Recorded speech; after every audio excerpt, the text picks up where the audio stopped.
በአምራች ኢንዱስትሪው ዘርፍ 1.9 ቢሊዮን ዶላር የሚያወጡ የውጭ ገቢ ምርቶችን በሀገር ውስጥ ምርት መተካት መቻሉን የኢንዱስትሪ ሚኒስትር መላኩ አለበል ገለጹ።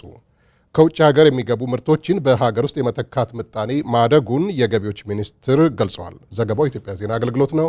ተመስገን ዳራጎት ከመድረኩ ተሳታፊዎች መካከል የግብርና የገቢዎችና ኢንዱስትሪ ሚኒስትሮች በሰጡት አስተያየት በበጀት ዓመቱ 9 ወራት የየዘርፎቹ አፈጻጸም ዓመታዊ እቅዳቸውን ማሳካት የሚያስችል ሁኔታ ላይ መሆኑን ገልጸዋል። የኢንዱስትሪ ሚኒስትሩ መላኩ አለበል አምራች ኢንዱስትሪው ዘርፍ ባለፉት 9 ወራት የማምረት አቅምን ከ46 በመቶ ወደ 53 በመቶ በማድረስ የእቅዱን 96 በመቶ ማሳካት ተችሏል ብለዋል። በሌላ በኩል ገቢ ምርቶችን በሀገር ውስጥ ለማምረት የምርት አይነቶች ተለይተው በተሰሩ ስራዎች 1.9 ቢሊዮን ዶላር የሚያወጡ ምርቶችን በሀገር ውስጥ መተካትና የተወሰኑ ምርቶችን ደግሞ ወደ ውጭ መላክ መጀመሩን ጠቅሰዋል። የ10 ዓመቱ መሪ ዕቅድ መጀመሪያ ላይ 30 በመቶ ድርሻ የነበረውን የማኒፋክቸሪንግ ዘርፍ የገበያ ድርሻ በዚህ ዓመት 34 በመቶ ለማድረስ ታቅዶ እስካሁን 37 በመቶ ማድረስ መቻሉንም አነስተዋል። ቀጣይም የውጭ ምርቶችን ለይቶ በሀገር ውስጥ ምርት የመተካት አሰራሮች ላይ በማተኮር ይሰራል ብለዋል። የ10 ዓመት የልማት እቅድ በመንጀምርበት ጊዜ ወደ 46% ወርዶ ነው የነበረው እና በ2015 9 ወር 55.5% ለማድረስ ነበር ታቅዶ የተሰራው። ይሄን በ53.5% ማድረስ ተችሏል። ያ ማለት የእቅዱን ከ96% በላይ ማከናወን ተችሏል ማለት ነው። ሁለተኛው እንደ ሀገር የ120 ሚሊዮን ህዝብ ገበያ በጣም ሰፊ ገበያ ነው እና ብዙ ነገር ከውጭ ነው እየመጣ ያለውና ስለዚህ በተቻለ መጠን የገቢ ምርቶችን የሚተካ ምርት በሀገር ውስጥ ማምረት አለብን። የማኑፋክቸሪንግ ኢንዱስትሪውን የገበያ ድርሻ ማሳደግ አለብን ብለን የሰራነው ነው። በ10 ዓመቱ መሪ ዕቅድ መጀመሪያ ላይ 30% ነው የማኑፋክቸሪንግ ኢንዱስትሪ ምርት የገበያ ድርሻው። እሱን ወደ 60% የማሳደግ ነው በ10 ዓመቱ መጨረሻ። በዚህ ዓመት ወደ 34% ለማድረስ ነበር የታቀደው። አሁን ወደ 37% ማድረስ ተችሏል ማለት ነው። የግብርና ሚኒስትሩ ዶክተር ግርማ መንቴ በቀጣይ 10 ዓመት በየዓመቱ የ6 በመቶ እድገት ግብ የተያዘለት ግብርናው ዘርፍ በዚህ ዓመት 6.3 በመቶ ለማሳካት የሚያስችል ቁመና ላይ ነው ብለዋል።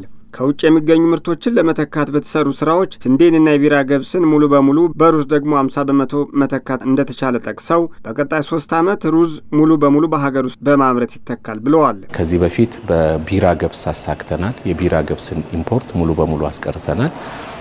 አሁን ደግሞ በስንዴ ዘንድሮ አሳክተናል።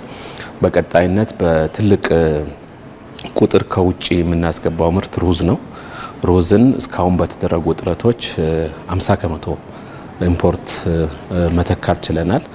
በሚመጡት 2 እና 3 ዓመታት ሙሉ በሙሉ የሩዝን ምርት ሀገር ውስጥ ለማምረት እቅድ አዘጋጅተን ከዚህ ክረምት ጀምሮ ተግባራዊ የምናደርግ ይሆናል። የገቢዎች ሚኒስትር አይናለም ንጉሴ አበረታች ውጤት መገኘቱን ተናግረዋል። 8 በመቶ በማሳካት የኢትዮጵያ የልማት ፍላጎት በከፍተኛ ደረጃ እያደገ መሆኑን ገልጸው የገበያ አፈጻጸም ማደግም ይህን ሀገራዊ ልማት ፍላጎት በአስተማማኝ ደረጃ ለመፈጸም እንደሚያግዝ ገልጸዋል። በቀጣይም ከእቅድ ማሳካት ባሻገር በቴክኖሎጂ አጠቃቀም አገልግሎት አሰጣጥ ማሻሻል፣ ግብር ከፋዩን ማህበረሰብ ግንዛቤና የህግ ተገዥነት ማሳደግ ተግባራት ተጠናክረው ይቀጥላሉ ብለዋል። የገበያ አፈጻጸማችን በሁለቱም በሀገር ውስጥም ከውጭ ቀረጥና ታክስ ከምናገኘው ጥቅል አፈጻጸም ሲታይ 98% አካባቢ አሳክተናል ማለት ነው። በ9 ወር የፈጸምነው ከእቅድ አንጻር ከፍተኛ የሚባል አፈጻጸም ቢሆንም እንደ ተቋም በቀጣይ ጊዜያት እቅድ ከማሳካት ባሻገር የሀገርን ፍላጎት በአስተማማኝ ሁኔታ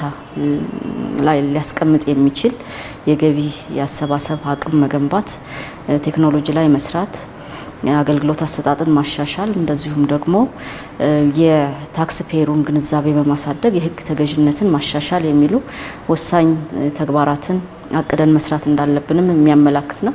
ጠንካራ ጎኖች አሉት፣ ግን ከፍላጎት አንፃር ገና ብዙ መስራት እንዳለብንም የሚያሳይ ነው ማለት ነው።